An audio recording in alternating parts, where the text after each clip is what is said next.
Policelli, Curator of Education at the Elkhart County Historical Museum. Like many of you out there, the museum staff loves a good cooking video. So today we are going to attempt to combine our love of history with our love of food and attempt to make a historical recipe for peach marmalade that we found in this 1897 Goshen City Directory. This will be a chance for us to do some historical research and cook with one of our favorite late summer fruits, peaches. Let's get started. So our peach marmalade recipe comes from a part of the 1897 Goshen City Directory titled Goshen Cook Book. And that title kind of suggests that the residents of Goshen submitted all of the recipes that were published in the directory. And that would be similar to like alumni groups or church groups that crowdsource recipe books, and we have several of those in our collection even. However, as I started to read through the recipes, I became suspicious. First of all, there are hundreds of recipes, like so many recipes in this directory, and it seemed like way too many recipes for a town that only had about 6,800 people at the 1890 census. And second, a lot of the language used in these recipes is very standardized. It's the same from one recipe to the next. And so that's not something that you would find if there were a bunch of different people submitting all of these recipes. So, like any good historian, I did some research. I soon discovered that it was extremely common for American cookbook authors in the 18th and 19th centuries to essentially just copy and paste each other's work into their own cookbooks, with maybe a few tweaks here and there. Often, they were just straight up stolen. So these recipes just keep getting recycled with each new cookbook decade after decade. And that's exactly what happened with the Goshen Cook Book. The City Directory publishers copied these recipes from a few different cookbooks published in the early to mid-1800s, including the Everyday Cookbook and Encyclopedia of Practical Recipes by Miss E. Neal, and Directions for Cookery in its various branches by Eliza Leslie. However, the oldest appearance of our peach marmalade recipe that I could find was an American Lady's System of Cookery, comprising every variety of information for ordinary and holiday occasions by Mrs. T.J. Crowan, first published in 1847. Now that we know the historical background of the recipe that we're working with, it's time to get cooking. So we have all our ingredients and equipment laid out here, and it's really pretty simple. It doesn't require much. For ingredients, we only have peaches, sugar, and water. And I was hoping to use some local Elkhart County peaches for this recipe, except unfortunately this area of the country had a really late freeze in the springtime and it killed all the peach blossoms. So no Elkhart County peaches this year, unfortunately. These are from the grocery store. They're southern peaches, and I'll be honest, they are not ideal. So I'm not sure how this is going to turn out, but we're going to give it a try anyway. We're going to make do with what we have.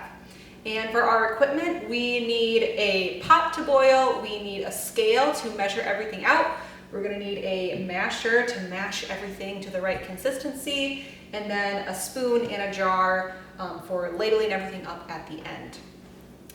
So the method for this is really pretty simple. We're just going to combine everything, we're going to boil it all down until it reaches a consistency that the recipe called a jellied mass. Should be pretty easy. I think we can do that pretty easily. And you can read the full description for this recipe in the description box below of the video. Something that I did come across in the recipe though that I wasn't familiar with was the measurement of a teacup. Now for each pound of peaches that we have, we need 1/2 to 3/4 of a pound of sugar. Okay, easy enough, I can do that. But for each pound of sugar, we need 1 teacup of water. And I had never heard of a teacup before as a unit of measure. Thankfully, Google saved me, and it told me that a teacup is a scant 3/4 cup of water, so just a little bit less than 3/4 of a cup. So now that we have all of that, it's just a matter of getting the math right for the ratios of peaches to sugar to water. So let's get started.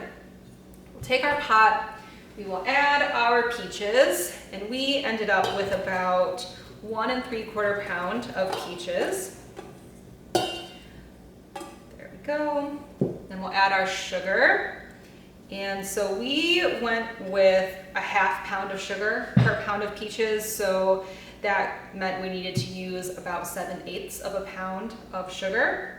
Next we'll add our water. And the math on that worked out to a little less than 3/4 of a cup of water. But now this has all been added to the pot. We are ready to get it on the heat, and we'll check back in once it's had a chance to boil a little bit. So our peach and sugar mixture has had a chance to boil for a few minutes, and something I forgot to mention when I was explaining the method for this recipe is that the recipe calls for skimming off the foam that comes to the surface as you're cooking. So I have been doing that here, skimming off as much foam as I can. But I believe we are at the stage now where I can start mashing these things up. So we can work more towards that jellied mass consistency that we're hoping for. So let's get mashing here. I've got my trusty potato masher. And oh yeah, these are definitely nice and soft. They're mashing easily. I can't say that things smell very peachy. Like I mentioned, these peaches are not the ideal fruit of the summer that you would hope for, but there is a little bit of a sweet aroma with these peaches, so it's not terrible. I still think they're going to be delicious.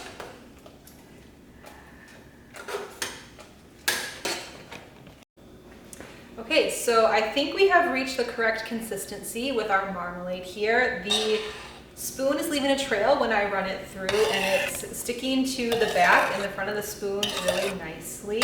It looks delicious and it smells delicious. I wasn't sure how this was going to turn out based on the quality of the peaches that we had, but I'm getting a really nice peach aroma, so I'm very pleased with that. I let it simmer for about another 45 minutes after I did the mashing up. So if you're going to plan to make this at home for yourself, you should plan accordingly with the timeline there.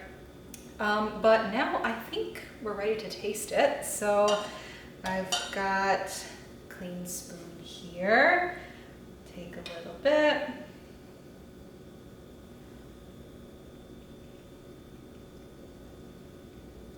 Okay, it is very, very sweet.